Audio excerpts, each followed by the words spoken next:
අයිබෝවන් සුබ උදෑසනක් අද ජූලි මාසේ 31 වෙනිදා සිකුරාදා දවසේදී අපි සූදානම් අයිබෝවන් සුබ දවසක් තුලින් ඔබට ජාතික පුවත්පත්වල විස්තර කියන්නට. තව දින 5ක් විතරයි ඉතිරි වෙලා තිබෙන්නේ මහමැතිවරණයට. ඉතින් කොහොමද සූදානම රටේ තොටේ මහමැතිවරණයට අපි සතුව තිබෙනවා පුවත් සිංහල සහ ඉංග්‍රීසි ජාතික පුවත්පත්වල අපි බලමු කොහොමද විස්තර සඳහන් වෙලා තිබෙන්නේ කියලා. සුබ උදෑසනක් චාමර ඔබට. සුබ උදෑසනක් ලක්මාලි. අද පත්තරවල ප්‍රවෘත්ති ටිකක් හොයාගන්න අමාරුයි. ඒ තරම් මැතිවරණ දැන්වීම තමයි අද පත්තර මුල් පිටු සියල්ලෙන් පහේ තියෙන්නේ.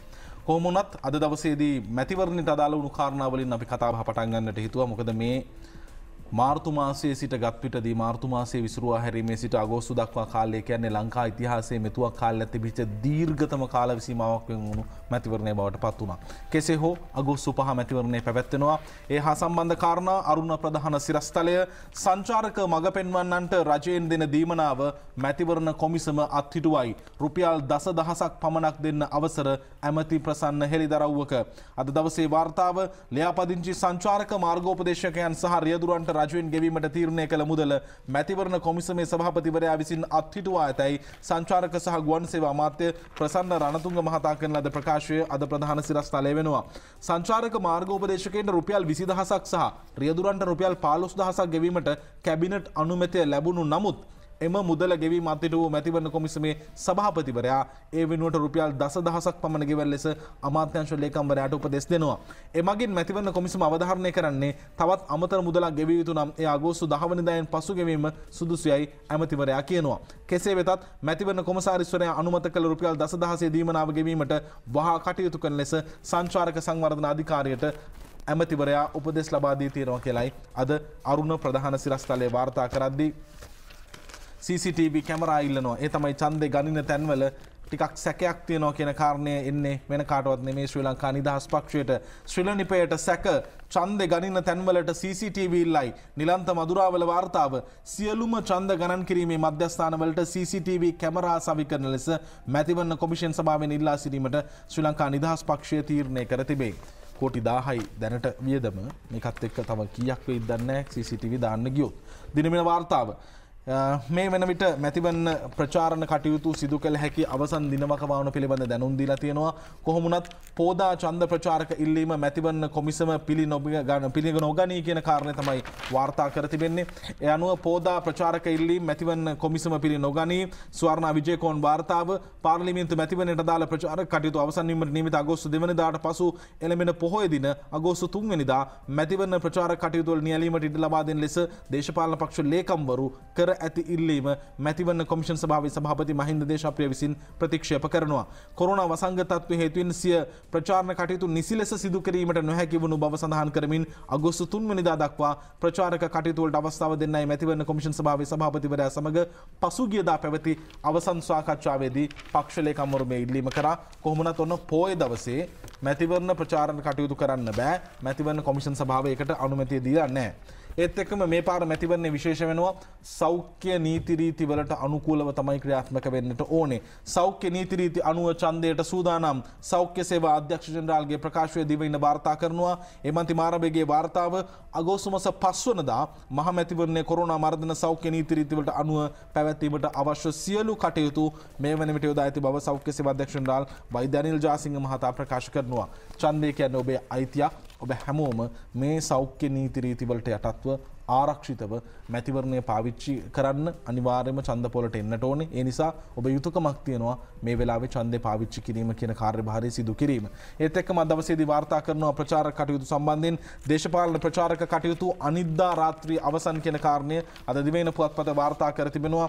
ඒ අනුව සියලුම දේශපාලන කටයුතු අනිද්දා රාත්‍රිය වෙද්දී අවසන් කිරීම සිදු කළ යුතුයි. ස්වාධීන කණ්ඩායම් වලට පාර්ලිමේන්තු ප්‍රධාන පක්ෂ වලට දේශපාලන කටයුතු සඳහා ලබා දීලා තිබුණු කාලය අනිද්දා මධ්‍යම රාත්‍රියෙන් අවසන්. ඉන් අනතුරුව කිසිදු ආකාරයක හෝ ප්‍රචාරණ කටයුත්තක් සිදු කිරීම තහනම්. ගෙයින් ගෙට යාම, අත්පත්‍රිකා බෙදීම, විශාල ජනහමු සහ වතු රැස්වීම ආදී සිදු කිරීම මේ වනතෙක් අවස්ථාව ලබා දී පවද ප්‍රචාරණ කටයුතු සියල්ල අනිද්දා සිට තහනම් බව කොමිසම කියනවා.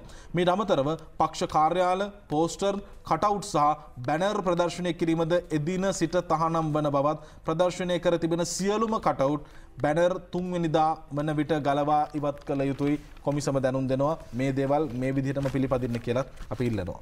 හොඳයි ඩේලි නිවුස් පුවත්පතට අපි අවධානය යොමු කරන ඩේලි නිවුස් පුවත්පතේ ඡායාරූපයක් සමග පළ වෙලා තිබෙන පුවතක් ඔබ කියූ කාරණාවක්ම තමයි චාමර මේ ඡායාරූපේ පළ වෙලා තිබෙන්නේ මැතිවරණ කොමසාරිස්තුමාට ලැබුණු දෙයක් පිළිබඳවයි මේ ලංකා khනිජ තෙල් තොග ගබඩා පර්යන්තයේදී සිදු වුණු ලබා දීමක් පිළිබඳවයි වාර්තා වෙලා තිබෙන්නේ. National Election Commission Chairman Mahinda Deshapriya received 4,260 liters of disinfectant from the Ceylon Petroleum Storage Terminals Limited yesterday to be used for disinfection purpose at the upcoming general election. මේ එන මැතිවරණය අපි දන්නවා වෙනදාට වඩා වෙනස් එකක් සෞඛ්‍ය නීති වලට අනුගතව තමයි අපි අපේ ඡන්දය ප්‍රකාශ කරන්න ඕනේ. ඉතින් මේ පිරිසිදු කරගැනීමේ දියරයක් තමයි මේ ලැබිලා තිබෙන්නේ. M.Y.S. මොහොමඩ් මහතා මේ අවස්ථාවට සහභාගී වෙලා තිබෙනවා ලංකා khනිජ තෙල් තොග ගබඩා පර්යන්තයේ සභාපතිතුමන්. ඒ පිළිබඳව තමයි ඩේලි නිවුස් පුවත්පත වාර්තා කරන්නේ. අපි යනවා දී අයිලන්ඩ් පුවත්පතට. දී අයිලන්ඩ් පුවත්පතේ තපුරු ඡායාරූපයක් සමග මේ පුවත පළ වෙලා තිබෙනවා. ඔබට පේනවා ඇති මැතිවරණ කොමසාරිස්තුමා ඒ ලැබුණු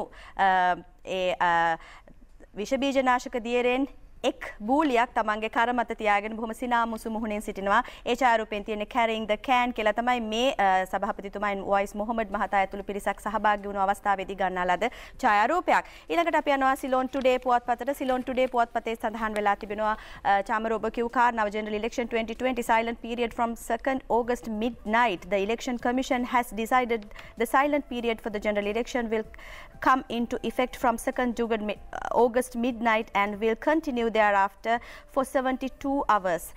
පැය 72ක කාලයක් ඒ කියන්නේ දවස් 3ක කාලයක් දෙවනිදා සිට කිසිම ආකාරයක ප්‍රචාරණ කටයුත්තක නියැලෙන්නට බෑ. පෝස්ටර් කටවුට් බැනර් මේ කිසිම දෙයක් බෑ. ඒ වගේම තමයි සද්ද කරන්නට මැතිවරණ ප්‍රචාරක රැලි තියානට මේ කිසිම දෙයක් බෑ. 3 වෙනිදාට කරන ලද ඉල්ලීමේ 3 වෙනිදා පොය දවසේදී Tamanට ලබා දෙන්නට කිව් අවස්ථාව ඒ අවස්ථාව පවා හිමිවන්නේ නැහැ කියන කාරණාව තමයි මැතිවරණ කොමසාරිස්තුමා සඳහන් කරන්නේ. ඒ සමගම ඩේලි නිවුස් පුවත්පතේ ඔබට වැදගත් කාරණාවක් අපි කියන්න සූදානම් මේ SLTB railway to deploy more buses trains for polls. මේ ගමනාගමනය සඳහා ජනතාවට තමන්ගේ ගම්බිම් කරා යාමට අවශ්‍ය වෙනවා තමන්ගේ ඡන්දය ප්‍රකාශ කිරීම සඳහා. ඒ නිසා විශේෂ ප්‍රවාහන පහසුකම් සපයා දීලා තිබෙනවා ගමනාගමන මණ්ඩලය, ජාතික ප්‍රවාහන කොමිසම, මේ වගේම තමයි දුම්රිය සේවා දෙපාර්තමේන්තුව මේ හැමෝම එකතු වෙලා ඔබ සඳහාම විශේෂ ගමන් සේවා වාර මැතිවරණයේ උදෙසාම සකස් කරලා තිබෙනවා කියන කාරණාව තමයි ඩේලි නිවුස් පුවත්පතේ සඳහන් වෙලා තිබෙන්නේ. අපි යනවා දින මින වාර්තාවකට. ලක්මාල කියු කාරණේ ප්‍රවාහන සම්බන්ධයෙන් පහසුකම් සලසලා තියෙනවා වගේම ආයතන වලින් නිවාඩු ලබා දිය යුතු ක්‍රියාපටිපාටි පිළිබඳ චක්‍රලේඛ නිකුත් කර තිබෙනවා. සමහර ආයතන වලට මේක වෙනස් වෙනවා. කිලෝමීටර් 160ට වැඩි නම් දින 3ක නිවාඩුවක්, සමහර ආයතන වල මේක දින 2ක් දක්වා තියෙනවා. මේ ආකාරයෙන් ආයතනිකව චක්‍රලේඛ නිකුත් කර තිබෙනවා. ඒ අනුව ඒ ආකාරයෙන් ආයතන ප්‍රධානී නිවාඩු ලබා දිය යුතුයි මැතිවරණය සඳහා ජනතාවට ඒ වගේම සේවකීන්ට යන්නට. අපි දින මින වාර්තාවට යනවා. ලයිට් බිල ගැන ලොකු කතාවක් තිබ්බා.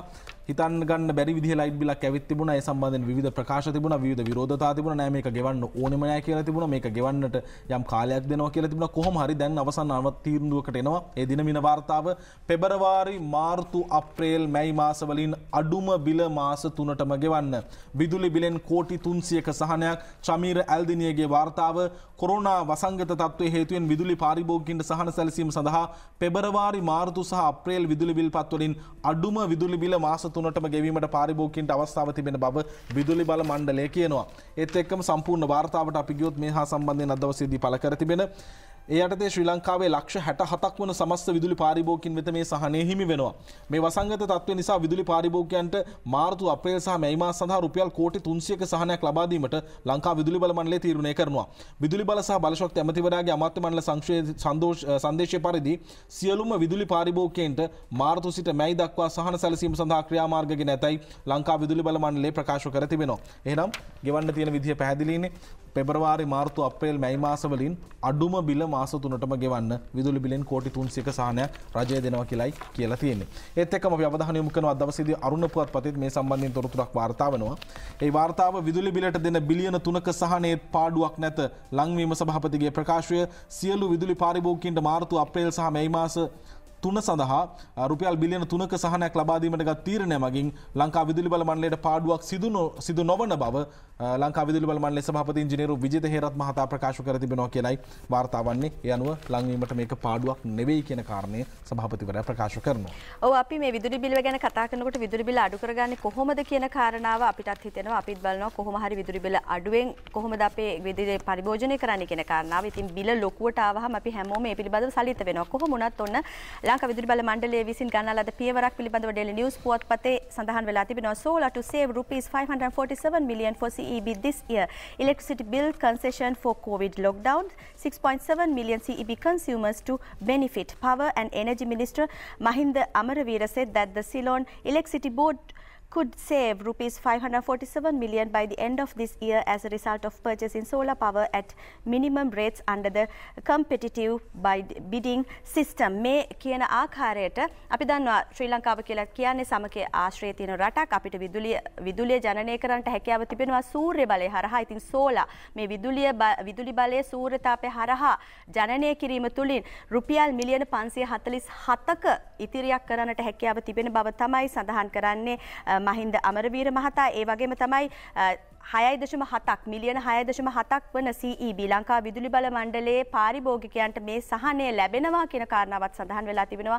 අපි හැමෝටම හොඳ පුවතක් විදියට මේ පුවත සඳහන් කරන්නට හැකියාව තිබෙනවා. අපි යනවා යලිත් වතාවක් දින වෙන පුවත්පතට. අධ්‍යාපන ආයතන මතින් තොර කරන්න ජනපති උපදෙසින් චක්‍රලේඛයක් සිතාරා සේනානිගේ වාර්තාව අප උපුටා ගන්නවා. මත්තුව දුර රටින් තුරන් කිරීමට ජනාධිපති ගෝඨාභය රාජපක්ෂ මහතාගේ නායකත්වයෙන් ක්‍රියාත්මක ජාතික වැඩපිළිවෙලට සමගාමීව පාසල් සහ අධ්‍යාපන අමාත්‍යාංශයට අයත් අනිකුත් සියලුම අධ්‍යාපන ආයතන මතින් තොර පරිශ්‍ර බවට පත් කිරීම සඳහා කටයුතු කළ යුතු ආකාරය සම්බන්ධ උපදෙස් ඇතුළත් නව චක්‍රලේඛයක් නිකුත් කරන්නට පියවර ගද්දී ජනාධිපතිතුමන්ගත් තවත් සුවිශේෂී තීරණයක් මේ රටේ මිනිස්සු බොහෝ දෙනෙක් මැරෙනවා. මේකට අදාළව පිළිතුරු හොයාගන්නට බැරි වුණා. අපි දන්නවා ඒ ගම්වල මිනිස්සු විඳින දුක කොයිතරම්ද කියන දේ. අලි වැටවල් සහ අගල් කපා අලි මිනිස් ගැටුමට ස්ථිර විසඳුමක් අද දවසේදී මව්බිම පුවත්පතේ වාර්තාව අප උපුටා ගන්නවා. යනුව මව්බිම වාර්තාවට අනුව සඳහන්ව තිබෙන්නේ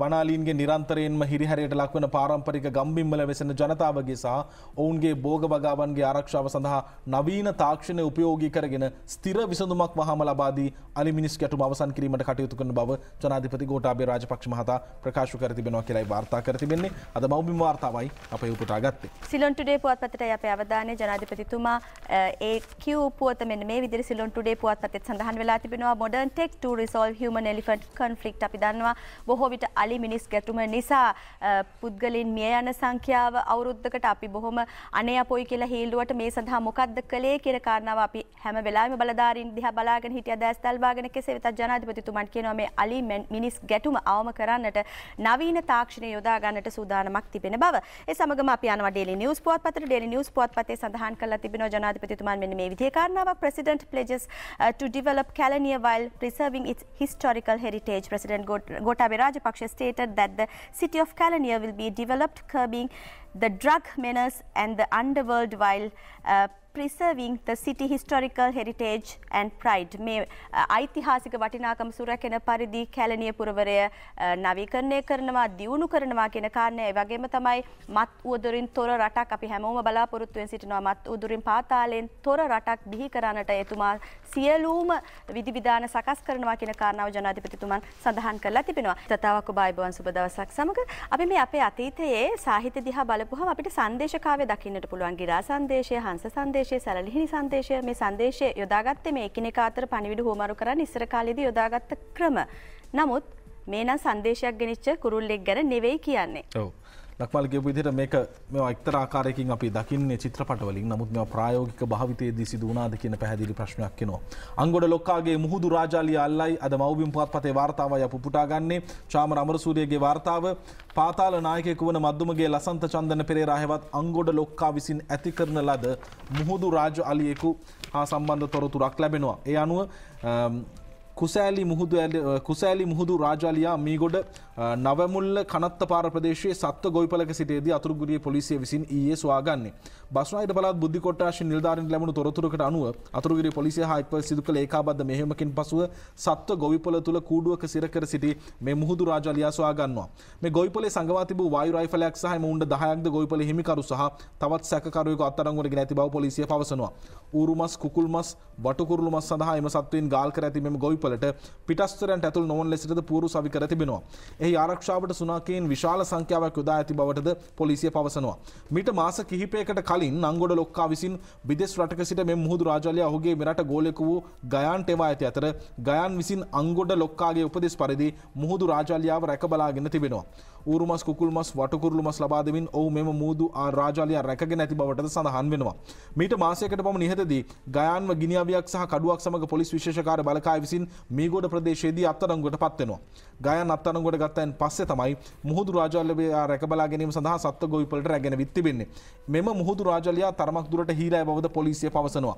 කෙසේ වෙතත් මෙතන යටිපෙලක් තියෙනවා. ඒ තමයි මේ මුහුදු රාජාලියාත් භාවිත කරමින් මත්කුඩු ජාවාරම සිදු කරාද යන්න පිළිබඳ දැන් සැක සංකා මතුව තිබෙනවා. ඒ නිසා මත්කුඩු රැගෙන යාම සඳහා යම් ප්‍රවාහකයෙකු වාහකයෙකු විදිහට මාධ්‍යයක් විදිහට මුහුදු රාජාලියා භාවිත කළාද මේ පිළිබඳ අද පුවත්පත්වල වාර්තා කරනවා. ඒත් එක්කම අපි යනවා මේ සම්බන්ධයෙන් දිනමින පුවත්පතේ වාර්තාවටත් දිනමින පුවත්පත වාර්තා කර තිබෙනවා අද දවසේදී මීගොඩ ගොවිපලේ උකුස්සා මත්කුඩු ජාවාරමකට යොදාගත්තාද සැකයි. මීගොඩ ප්‍රදේශයේ බස්නාහිර බුද්ධි කොට්ටාශ නිලධාරීන් කණ්ඩායමක් ඊයේ සිදු කළ වැටලීමේදී සොයාගත් මේ උකුස්සෙකු සමග එම ගොවිපලේ හිමිකරු සහ තවත් පුද්ගලයෙකු අත්අඩංගුවට ගන්නවා. මේ මීගොඩ ගොවිපලේ උකුස්සා මත්කුඩු ජාවාරමට යොදාගත්තාද කියන සැක සංකා මතුව තිබෙනවා. ඒත් එක්කම අද දවසේදී දිනමින පුවත්පතේ තවත් වාර්තාවක් තිබෙනවා. ඒ තමයි මේ වෙද්දී නිලධාරීන් මත්කුඩු ජාවාරමට මැදිහත් වුණාද කියන දේ පිළිබඳ තොරතුරු රසක් ලැබෙනවා. අයිස් ළඟ තබාගත් රාජ්‍ය නිලධාරීන් දෙදෙනෙකු අල්ලයි.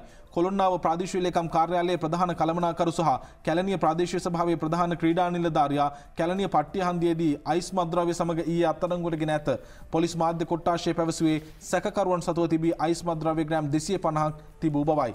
මෙන්න මේවා තමයි වැඩ කියන්නේ. නිලධාරීන් මේ ආකාරයෙන් මේවට මැදිහත්ව සිටීම ඉතාමත්ම කනගාටුදායක තත්ත්වයක් අපි දැක්කා. මද්‍රව්‍ය නිවාරණ කාර්යාංශයේ ඉඳලා ඒ වගේම විශේෂ කාර්ය බලකායේ ඇතමුන් සම්බන්ධයෙන් මේ විදිහේ විවිධ චෝදනත් එක්ක විවිධ තැන්වලදී කතා බහට ලක් වුණා. බොහොම කනගාටු දනවන කාරණයක් බවට පත් වෙලා තිබුණා. දිවයින වාර්තාවට අපි යනවා. මේ බන්ධනාගාරයේ සිදුවෙච්ච සිදුවීම සම්පායෝගයේ ඥාතීන්ගෙන් CID ප්‍රශ්න කරයි. ඒ අබේනායකගේ වාර්තාව වරන්තු නියෝග නොතකා රහසිගතව සැඟව සිටින මීගමුව හිටපු බන්ධනාගාර අධිකාරී අනුරුද්ධ සම්පායෝ නැමැත්තාගේ සහෝදරයෙකු වන පොලිස් නිලධාරියෙකු ඇතුළු පවුලේ සමීප ඥාතීන් කිහිප දෙනෙකුගෙන් අපරාධ පරීක්ෂණ දෙපාර්තමේන්තුව ඊයේ දීර්ඝ ලෙස ප්‍රශ්න කොට ප්‍රකාශ සටහන් කරගන්නවා. මේ සිද්ධිය තමයි අර ඔබට මතක ඇති හිතාගන්න බැරි විදිහට සැපදීලා තිබුණා බන්ධනාගාරය ඇතුළත. මීගමුවේ තිබුණු බන්ධනාගාරයේ කොයිතරම්නම් මත්කුඩු ජාවාරම් කරුවන්ට සැප සම්පත් දීලා තිබුණද ඒ ක්‍රියාවලින්ට මැදිහත් උනේ මේකෙන් නිලධාරීන් තමයි. දැන් ඔවුන්ගේ ඥාතීන් පවා සොයනවා මේ සම්බන්ධයෙන් ප්‍රශ්න කර ඔවුන් අත්අඩංගුවට ගැනීම සම්බන්ධයෙන්. ඒත් එක්කම අද දවසේදී අරුණ පුවත්පතේ වාර්තාවටත් අපි යනවා. ඒත් වාර්තා කරන්නේ මේ රාජ්‍ය නිලධාරීන් හා සම්බන්ධ ක්‍රියාවලිය පිළිබඳ. එහි වාර්තාව රාජ්‍ය නිලධාරීන් දෙදෙනා ළඟ ලක්ෂ 25ක අයිස් පට්ටිය හන්දියේදී අල්ලා ගනී. හේමන්ත ලියනපතිරණගේ වාර්තාව කැලණිය සහ කොළොන්නාව ප්‍රාදේශීය ලේකම් කාර්යාලවල නිලධාරීන් දෙදෙනෙකු රුපියල් ලක්ෂ 25ක් වටිනා අයිස් මත්ද්‍රව්‍ය ග්‍රෑම් 250ක් සමග කැලණිය කොට්ටාශ දූෂණ මර්ජන ඒකකය මගින් අත්අඩංගුවට ගෙන තිබෙනවා කියලා වාර්තා කරන්නේ. ඒත් එක්කම මේ තවත් ආයතනයක් ගැන කියවෙන කතාවක් ජනපති කොමිසමේ සභාපති උපාලි අබේරත්න ඉෂාන් රත්නකාරගේ වාර්තාව CID හොර ගුහාවක්. අපරාධ පරීක්ෂණ දෙපාර්තමේන්තුව හොර ගුහාවක් බවට පත්ව ඇතැයි දේශපාලන පරිගැනීම් පිළිබඳ සොයන ජනාධිපති කොමිසමේ සභාපති හිටපු ශ්‍රේෂ්ඨාධිකරණ විනිසුරු උපාලි අබේරත්න ඊයේ කරන ලද ප්‍රකාශය අද දවසේදී වාර්තා කර තිබෙනවා. ඒ අනුව අපරාධ පරීක්ෂණ දෙපාර්තමේන්තුව බාරේ තිබූ තොරතුරු සටහන් පොතක ෆැක්ස් පණිවිඩ පිළිබඳ සටහන් තබන පොතේ ඇතුළු සටහන් ටිපෙක්ස් තමා මකා තිබීම පිළිබඳ අවධානය යොමු කරමින් තමයි ඔහු මේ කතාව කියන්නේ. අපරාධ පරීක්ෂණ දෙපාර්තමේන්තුවේ නිලධාරීන් එම ක්‍රියාකලාපයේ විවේචනය කළ සභාපතිවරයා මේ විදිහට අපරාධ පරීක්ෂණ දෙපාර්තමේන්තුව හොර වැඩ කරන්නේ කෙසේදයි බග උත්තරකරුවන් සහකාර පොලිස් අධිකාරී බී.ඒ. තිස්සරාගෙන් ප්‍රශ්න කරනවා. යාපනයේ විද්‍යාධාරිය ඝාතනය කිරීමේ සැකකරුවෙකු අත්අඩංගුවට නොගෙන මුදා හරින ලැබයි අසත්‍ය චෝදනා යටතේ තමන් අත්අඩංගුවට ගෙන නඩු පැවරීම සම්බන්ධයෙන් මධ්‍යම පළාත් හිටපු ජ්‍යෙෂ්ඨ නියෝජ්‍ය පොලිස්පති ලලිත් ජයසිංහ විසින් ගොනු කරන ලද පැමිණිල්ලක් ඊයේ විභාගයට ගත් අවස්ථාවේ තමයි මෙහෙම කරලා තියෙන්නේ. ටිපෙක්ස් කාලා මකලා සමහර අවස්ථාවන් වලදී අත්අඩංගුවට ගැනීම බලක්වා තිබුණා. මේ CID හොර ගුහාවක් කියලා කියන්නේ අපි නෙමේ ජනපති කොමිසමේ සභාපති උපාලි අබේරත්න මහත්තයා. ජනාධිපතිතුමා දිගින් දිගටම සඳහන් කරනවා මේ මත් උවදුරින් තොර රටක් ලබා දෙනවා කියන කාරණාව මැතිවන් ප්‍රචාරක රැලි වලට පවා සහභාගී වුණ අවස්ථාවකදී ජනතාවගේ ඉල්ලීම වෙලා තිබෙන අපේ දරුවෝ මත්කුඩු වලින් බේරලා දෙන්න කියන එක. ඉතින් ඒ නිසා මේ විදිහට දිගින් දිගටම වැටලීම් සිදු කිරීම සිදුවිය යුතු දෙයක් කියලා තමයි අපිට හිතෙන්නේ. සිලොන් ටුඩේ පුවත්පතේ සඳහනකට අපි ඔබව රැගෙන යනවා මේ අංගොඩ ලොක්කාගේ රාජ අලියා සම්බන්ධයෙන් police find Angoda Lokka's pet eagle. Police found a white-bellied sea eagle belonging to underworld figure Angoda Lokka at a farm in Meegoda yesterday. ඊයේ දවසේදී තමයි මේ සොයා ගැනීම සිදු කරලා තිබෙන්නේ. ඒ පිළිබඳව Daily News පුවත්පතේත් වාර්තා වෙලා තිබෙනවා. Gangsters eagle found in Meegoda farm. Meegoda සත්තු ගොවිපලකින් තමයි මේ රාජාලියාව සොයාගෙන තිබෙන්නේ කියන කාරණාව. පසුගිය දිනවලදී අපි දිගින් දිගටම කතා කරනවා අහන්නට දකින්නට ලැබුණා. ඒ පිළිබඳව තවමත් විමර්ශන සිදු කරනවා. අපිට කවදාක්වත් අමතක වන්නේ නැහැ ඒ අඳුරු මතකය එදා ඊස්ට් ඇටැක් එහෙමත් නැත්නම් අපි කියනවා පාස්කු ඉරුදින ප්‍රහාරය කියලා. ඉතින් ඒ සම්බන්ධ පුවතකටයි අපි ඊළඟට අවධානය යොමු කරන්නේ. දෙවෙනි ප්‍රධාන සිරස්තලය තෞහිද් ජමාත් අල් ජමාත් සංවිධාන වලට හිස්බුල්ලා සහ අමීර් අලි සහාය දුන්නා. හිටපු රාජ්‍ය බුද්ධි ප්‍රධානියා කොමිසමට කියයි. එරික් ගාමිණී ජිනප්‍රියගේ වාර්තාව සහරාන් හෂිම්ගේ නායකත්වයෙන් පැවති ජාතික තෞහිද් ජමාත් සංවිධානය සඳහා නියෝජ්‍ය අමාත්‍යවරයෙකු ලෙස කටයුතු කළ අමීර් අලිගේ සහායත් අල් ජමාත් සංවිධානය සඳහා හිස්බුල්ලාගේ සහායත් හිමි වූ බව රාජ්‍ය බුද්ධි සේවයේ හිටපු ප්‍රධානී නිලන්ත ජයවර්ධන පාස්කු ඉරිදා ප්‍රහාරය පිළිබඳ සොයා බලන ජනාධිපති කොමිෂන් සභාව ඉදිරියේ සාක්ෂි දෙනවා. හෙළිවන කාරණය බරපතලයි. බලමු ගන්න ක්‍රියාමාර්ග ඉදිරියේදී කුමක්ද කියලා. මව්බිම වාර්තාවටත් අවධානය යොමු කරනවා. පාස්කු ප්‍රහාර විමර්ශනයේට රිෂාඩ් අද CIDට කැඳවයි කියලාත් වාර්තා කර තිබෙනවා මව්බිම පුවත්පතේ ප්‍රධාන සිරස්තලයක් විදිහට. The Island පුවත්පතට අවධානය The Island පුවත්පතේ සඳහන් වෙලා තිබෙනවා ඊස්ට් ඇටැක් එක. එහෙමත් නැත්නම් මේ පාස්කු ඉරුදින ප්‍රහාරය සම්බන්ධව වෙන්න මේ විදිහට East Sunday carnage more on politicians involvement with terror organizations. මේ හිටපු රාජ්‍ය බුද්ධි අංශ ප්‍රධානී නිලන්ත ජයවර්ධන මහතා විසින් සඳහන් කරන ලද උපුටා ගැනීමක් තමයි ඔහු විසින් කරන ලද ප්‍රකාශයක උපුටා ගැනීමක්. තෞහිද් ජමාත් අල් ජමාත් කියන සංවිධාන වලට හිස්බුල්ලා සහ අමීර් අලි කියන ඒ දේශපාලකයන් සහයෝගය ලබා දුන්නා කියන කාරණාව තමයි නිලන්ත ජයවර්ධන මහතා ඊයේ දවසේදී අනාවරණය කර තිබෙන්නේ. කොරෝනා සම්බන්ධයෙන් යලිත් අපිට කතා කරන්නට සිදු වෙනවා. ඒ අනුව දිවයින පුවත්පතේ වාර්තාව සේවකයෙකුට කොරෝනා ලංකාපුර ප්‍රාදේශීය ලේකම් කාර්යාලය తాවකාලිකව වසයි. කරුණාරත්න ගමගේ වාර්තාව පොළොන්නරුව ලංකාපුර ප්‍රාදේශීය ලේකම් කාර්යාලයේ සේවයේ නියුතු කාර්යාල කාර්ය සහායකයෙකු කොරෝනා ආසාදිත බවට තහවුරු වීමෙන් පසු ඊයේ පෙරවරුවේ සිටම ප්‍රාදේශීය ලේකම් කාර්යාලය తాවකාලිකව වසනවා. ඒත් එක්කම මේ ලංකාපුර කොරෝනා ආශ්‍රිතයාගේ ආසාදිතයාගේ ආශ්‍රිතයින් හඹා යාම ආරම්භ කරනවා. සංචරණ සීමා පැනවීමටත් උපදෙස් පතනවා. කරුණාරත්න ගමගේ වාර්තාව ලංකාපුර ප්‍රාදේශීය ලේකම් කාර්යාලයෙන් කොරෝනා රෝගියෙකු හමුවීමෙන් පසුව ඔහුගේ ආශ්‍රිතයින් අවම වශයෙන් 300කට වඩා වැඩි වනු ඇතැයි විශ්වාස කරන බව තමයි පොළොන්නරුව ප්‍රාදේශීය සෞඛ්‍ය සේවා අධ්‍යක්ෂ වෛද්‍ය WKWS කුමාරවංශ ප්‍රකාශ කර තිබෙන්නේ දිවයින වාර්තාව. හොඳයි අපි යනවා The Island පුවත්පතට. The Island පුවත්පතෙත් සඳහන් වෙලා තිබෙන ඔබ කියූ කාරණාව ලංකාපුර DA shutters after one of its staffers test positive for coronavirus. අපි දැන් එක එක පොකුරු නිවි යමින් තියේදී තවත් පොකුරක් ඇති වේ දෝයි බියක් අපිට ඇති වෙනවා මෙවැනි පුවත් දකිද්දී ලංකාපුර ප්‍රාදේශීය ලේකම් කාර්යාලයේ මේ හේතුව නිසා වසා දමා තිබෙනවා කියන කාරණාව තමයි සඳහන් වෙලා තිබෙන්නේ. අපි යනවා ඊළඟට Daily News පුවත්පතට. Daily News පුවත්පතෙත් සඳහන් වෙලා තිබෙනවා ඒ පිළිබඳව ලංකාපුර DS staffers test COVID positive. මේ ලංකාපුර ඒ සේවකයා COVID positive වෙලා තිබෙනවා. ඒ සමග ගන්නා ලද ක්‍රියාමාර්ගයන් තමයි Daily News පුවත්පතේ සඳහන් වෙලා තිබෙන්නේ. Ceylon Today පුවත්පතට අපි ඉක්මනින්ම අවධානය යොමු කරනවා. Ceylon Today පුවත්පතේ තිබෙනවා මෙන්න මේ විදිහේ කාරණාවක්. Pregnant mothers with COVID-19 breastfeed babies within first hour of delivery. Dr. Ranasinghe මේ අපි හිතනවා දැන් COVID-19 වලදුණු මවක් නම් මේ දරුවා බිහි කිරීමෙන් පසුව දරුවා ළඟට ගැනීම කිසිසේත්ම ආරක්ෂිත නැහැ කියන කාරණාව. නමුත් සොයාගෙන තිබෙනවා මේ වන විට pregnant mothers who have contracted COVID-19 or who are suspected to be carriers of the virus are encouraged to breastfeed their babies in the first hour of delivery. Pediatrician at the Colombo East Base Hospital Mulleriyawa Dr. Harshika Ranasinghe said. මේ වෛද්‍ය හර්ෂිකා රණසිංහ මහත්මිය තමයි සඳහන් කරලා තිබෙන්නේ දරුවාට පැයක් ඇතුළතදී මේ COVID-19 වැළඳුනා හෝ වැළඳී තිබෙනවා අයයි සැකසිතන මවක් දරුවෙක් බිහි කළොත් පළමු පැය ඇතුළතදී කිරි ලබා දිය යුතුයි කියලා. මොකද මේ වන විට සොයා දරාගෙන නැහැ. මේ කිරිවලින් හෝ එවැනි ආකාරයකට දරුවාට බෝවන්නට හැකියාව තිබෙනවා කියන කාරණාව COVID-19 මෙහිදී සඳහන් වෙලා තිබෙනවා. අවසාන වශයෙන් කාටුන් දෙකක් අප උපුටා ගන්නවා. පොදු අපේක්ෂකයෙකු බිහි වුණා 2015 දී. ඒ අපේක්ෂකත්වය මටත් ලැබෙන්නට තිබුණා කියලා නිමල් සිරිපාල මහත්තයා කියලා තිබුණා. ඒකට තමයි ගපිරිගේ කවියක්ද කියවෙන්නේ ජනපති නොවීම. කාටත් කලින් මා ඇමතු වෙලාවේ මං බෑ කිව්වේ නැත්තං වී මුලාවේ ජනපති වෙන්න තිබුණාහත් වලාමේ මැති සඳ නිමල් මේ අදහස ගෙනාවේ. ජනපති වුණා නම් ඔබ ඒ වෙලාවේ වෙනසත් වෙනස් වෙයි ජනයත් හිනාවේ. ඒ හින්දම මොකටද මහ හුඟක් දේ ගිය විදිහටම යමු හුඟ පින් අයත් වේ කියලා අද ගපිරි කියද්දී තවත් කතාවක් තියෙනවා දිවයින. අවසාන වශයෙන් අපි ඒ කාටුනයත් උපුටා ගමු. ඕකයි තත්ත්වේ. සජිත් සමග ගිය හින්දා පිමෙන්නලා පළවෙනි පිරිස UNP අයින් කළා. තව අය රනිල් පන්නන විට වයින් වෙලා ජොලියට කිරිබතක් උයනවා මහින්දලා කියලා අද ඕකයි තත්ත්වේ කාටුනෙන් අපි කතාව හමාර කරනවා. හොඳයි එහෙනම් ආයුබෝවන් සුබ දවසක් තුලින් අපි සමුගනිද්දී ඔබට හැකියාව තිබෙනවා පාර්ලිමේන්තු ගේට් වැඩසටහන සමග සම්බන්ධ වන්නට. තව දින 5කින් තිබෙන මහ මැතිවරණයේදී අලුත් පාර්ලිමේන්තුව සඳහා තේරිපත් වන්නට සිටින පුද්ගලයින්ගේ අදහස් කොයි වගේද කියලා තමයි අපි පාර්ලිමේන්තු ගේට් හරහා කතා කරන්නේ. එහෙනම් මන් සූදානම් සමුගන්නට චාමර රැඳී සිටිවි ඔබත් සමග ආයුබෝවන්.